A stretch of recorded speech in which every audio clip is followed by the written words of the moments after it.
केस मोरा गर्दन पर लौटा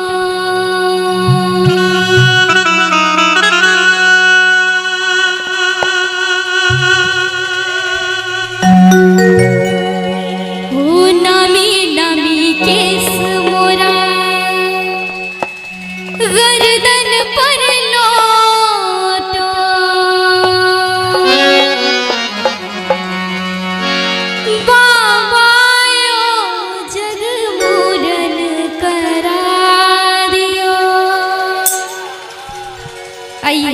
कि नामी नामी केस मोरा गर्दन पर लौटो, नामी नामी केस मोरा गर्दन पर लौटो, पापा यो जग मूरन करा दियो, पापा यो जग मूरन करा दियो। नामी नामी केस मोरा गर्दन पर लौटो, नामी नामी केस मोरा गर्दन पर लौटो, पापा यो जग मूरन करा दियो,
और ये बरुआ की छोटी फुआ है, उनकी तरफ से ढेर सारा पुरस्कार है, बहुत बहुत धन्यवाद।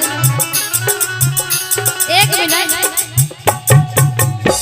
फुआ फूफा और पापा जी जितने भी हैं सब 101 से काम चला रहे हैं, मतलब फुआ होके 101 निकाल रहे हैं। बताइए अब नानी दादी की, नानी और मौसी जी की जब बारी आएगी तो पता नहीं कितना निकलेगा। अभी सबकी बारी आएगी है ना, इसलिए थोड़ा निकाल के रखिएगा, थोड़ा टाइम नहीं लगाइएगा निकालने में। आइए।